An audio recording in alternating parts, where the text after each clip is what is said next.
Bonjour à tous, un entretien exclusif. Voilà l'honneur que nous a accordé Son Altesse Sérénissime le Prince Albert II de Monaco, notre souverain, à l'occasion de la Sainte Dévote 2023. Sans plus tarder, je vous laisse découvrir cet entretien que nous avons enregistré au Palais Princier le 9 janvier dernier dans le bureau d'apparat du souverain. Monseigneur, merci beaucoup de l'honneur que vous nous faites de nous recevoir au moment où nous allons fêter en ce début d'année Sainte Dévote comme chaque année. Et c'est la patronne de votre famille, c'est la patronne de la principauté, c'est la patronne du diocèse de Monaco. On imagine que pour vous, ce n'est pas votre première Sainte Dévote, vous avez des souvenirs depuis votre plus tendre enfance. Dans le fond, que représente pour vous cette célébration de la Sainte Dévote? Écoutez, la célébration de la Sainte Dévote est intimement liée à l'histoire de la principauté. Enfin, le culte de Sainte Dévote est lié à l'histoire de la principauté depuis, vous le savez, depuis fort longtemps. Et c'est vraiment une tradition à laquelle tout le monde est très très attaché, non seulement ici à Monaco, mais bien sûr nous partageons Sainte Dévote avec nos amis corses, parce qu'elle est aussi la patronne de la Corse. Mais je sais aussi qu'il y a beaucoup de personnes qui viennent de très loin pour participer à ces célébrations de la Sainte Dévote. Je connais des personnes qui viennent des États-Unis pratiquement tous les ans pour cela. Donc ça a un retentissement bien au-delà de nos frontières. Et vraiment, cet attachement et cette ferveur autour de Sainte Dévote est extrêmement touchant, est extrêmement impressionnant.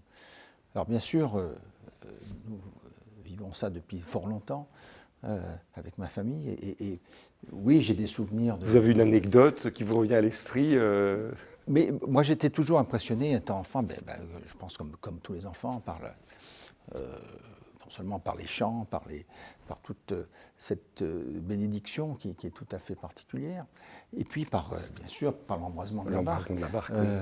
Je me rappelle avoir été toujours impressionné, encore un peu maintenant d'ailleurs, par la chaleur qui est dégagée par cet embrasement. Et voilà, donc c'était toujours un moment extrêmement particulier, vraiment la Sainte Dévote a une place spéciale pour moi, mais pas seulement pour moi, pour toute la famille, et puis pour toute la principauté. La population monégasque, les participants peuvent être vraiment très proches de vous, plus que dans d'autres cérémonies. On sent vraiment que c'est une fête de famille aussi, parce que les familles se réunissent, assistent à tous ces événements, et on sent vraiment qu'il y a un vrai rapprochement, un vrai partage autour de Sainte Dévote et autour de tout ce qu'elle représente.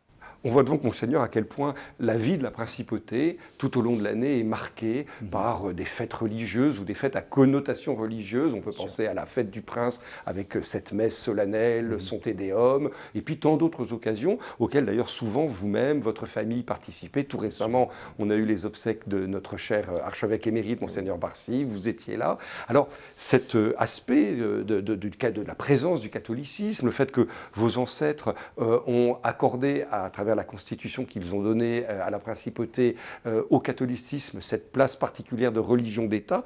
Quel regard portez-vous aujourd'hui sur cet état de fait?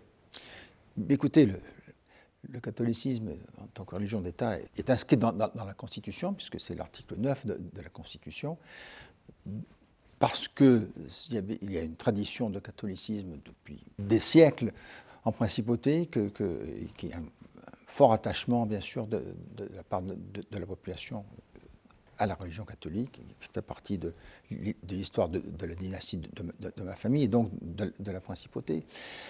Et donc, cette place centrale du catholicisme est très très importante. Et ça s'est décliné de différentes façons au cours des siècles. En éducation, toutes les différentes congrégations religieuses qui ont participé et qui ont marqué des générations, non seulement en éducation, mais aussi en santé. Je pense aux Sœurs du Bon Secours, mais pas uniquement. Et donc, on voit bien que fort de cette tradition, on évolue aussi. C'est ça. Est-ce que finalement, cette tradition, elle empêcherait Monaco d'aller vers la modernité ou d'être un État moderne? Pas du tout. Et je crois même, et j'en veux pour preuve, la très saine collaboration qu'il y a lorsque il y a des questions de société qui font partie d'un débat nécessaire, eh bien, il y a une très belle, une très bonne collaboration entre le gouvernement et les instances religieuses pour qu'on arrive à de bonnes solutions. Et est-ce que, bon, en tant que souverain, vous êtes le garant de la paix civile, de la prospérité de notre État, mais aussi de la liberté? Et comment peut s'articuler cette catholicité de l'État, qui est revendiquée par Monaco, et en même temps, est-ce qu'il y a une vraie liberté de conscience, dans le fond, malgré cela?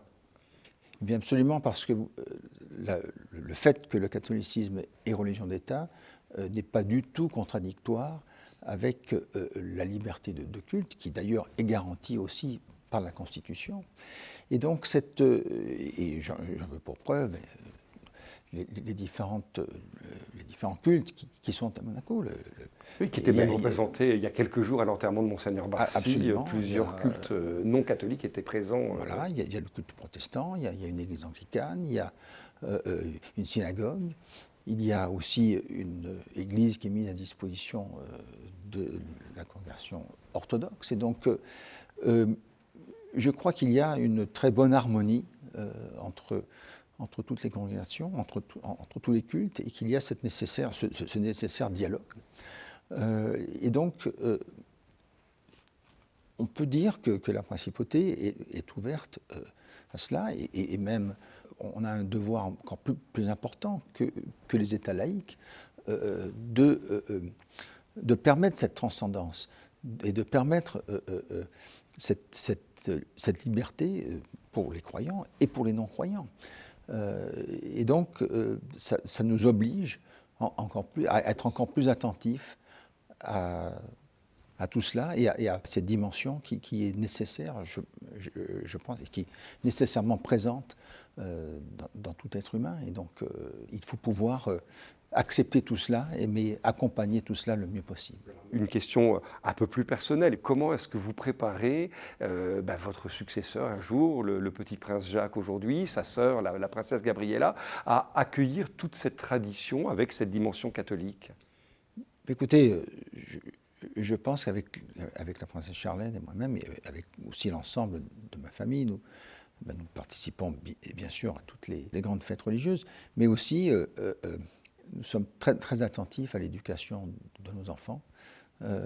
Et bien sûr, ils suivent leur éducation religieuse aussi avec leurs petits camarades, mais aussi le fait que nous essayons de les associer le plus souvent possible aux autres célébrations, eh bien, ils prennent conscience de plus en plus de l'importance de la religion et de l'importance qu'elle a, non seulement à Monaco, mais qu'elle devrait avoir aussi à travers le monde. Et donc, c'est fait par petites touches successives, si vous voulez, mais c'est pour bien les imprégner de cette importance. Et voilà. Vous-même, vous auriez une anecdote, un souvenir? Si on vous parle de religion, quelle est la première image qui vous vient à l'esprit? Quel est Oh, ben, je pense que c'est,